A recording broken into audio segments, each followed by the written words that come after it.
BJP की सहयोगी अपना दल को 2 सीटें मिली हैं, मिर्ज़ापुर और रॉबर्ट्सगंज। मेरे साथ बात करने के लिए बीजेपी के सदर विधायक भूपेश चौबे जी हैं।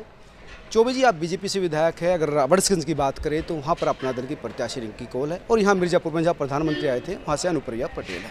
इन दोनों सीटों की क्या स्थिति है, क्योंकि चुनावी मुकाबला तगड़ा है?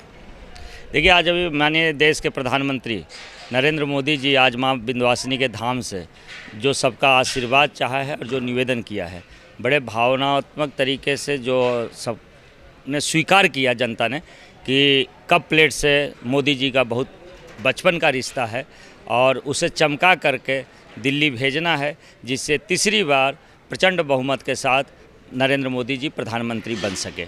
और आज की ये भीड़ और लोगों का उत्साह यह दर्शा रहा है कि रॉबर्ट्सगंज से रिंकी कौल और मिर्ज़ापुर से अनुप्रिया जी सांसद बन करके जा रही हैं और पुनः प्रचंड बहुमत के साथ मोदी जी की सरकार बन रही है। आपकी बात करें तो रॉबर्ट्सगंज से आप विधायक हैं, वहाँ रिंकी जो है पहली बार, जो रिंकी कौल हैं वो पहली बार चुनाव लड़ रही हैं, तो उनके सामने जो है एक बार के पूर्व सांसद जो बीजेपी से रहे हैं, जो छोटेलाल खरवार, वो हैं, तो मुकाबला वहाँ तो तगड़ा होगा। देखिए, वो कोई मुकाबला ही नहीं। नरेंद्र मोदी जी को पीएम बनाने का संकल्प है आम जनता का, और जब सांसद बनेंगे तभी प्रचंड बहुमत से सरकार बनेगी। आम जनता मन बना चुकी है मोदी जी को पीएम बनाने के लिए, तो उसमें कौन प्रत्याशी है इसका महत्व चर्चा ही कम है। लेकिन जहाँ तक हमारे रॉबर्ट्सगंज सीट से प्रत्याशी की बात है, सबसे योग्यतम प्रत्याशी है, इलाहाबाद यूनिवर्सिटी ग्रेजुएट है और जिस समाज से आती, जिस परिस्थितियों का उसने सामना किया, उस परिस्थितियों से सामाजिक कार्य करने का संकल्प और मोदी परिवार में जुड़ी और उसको अनुप्रिया जी ने सांसद प्रत्याशी बनाया है, यह बहुत ही अच्छा विषय है। और उस लोकसभा में जो भी प्रत्याशी है किसी भी दल के, उसमें से सर्वोत्तम प्रत्याशी रिंकी कौल है। लेकिन जो बात करें अगर गठबंधन की बात है, गठबंधन में समाजवादी पार्टी और कांग्रेस दोनों का गठबंधन है, वो भी एक बड़ी चुनौती तो है ही।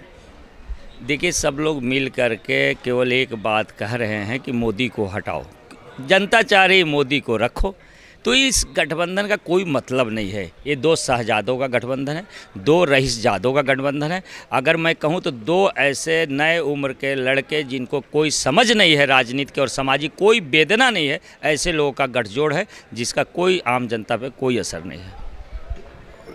राहुल गांधी, अखिलेश दोनों कह रहे हैं कि 4 जून बीजेपी साफ है। देखिए, वो पहली बार नहीं कह रहे हैं, ये 22 में भी कहे, 19 में भी कहे, 14 में भी कह रहे थे। तो बाकी सब जनता देख रही है कौन क्या कर रहा है, कौन क्या किया है। और जिस प्रकार से गरीब कल्याणकारी योजनाएं, सबका साथ सबका विकास और सबके विश्वास के साथ, जैसे हर वर्ग के लिए, चाहे किसी भी वर्ग का हो, चाहे किसी जाति बिरादरी का हो, चाहे किसी भी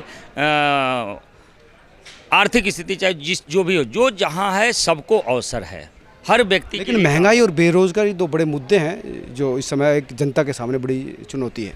देखिए, नेशन फर्स्ट, हर व्यक्ति ये सोच रहा है कि राष्ट्र मेरे लिए प्रथम है, वह बड़ा मुद्दा है।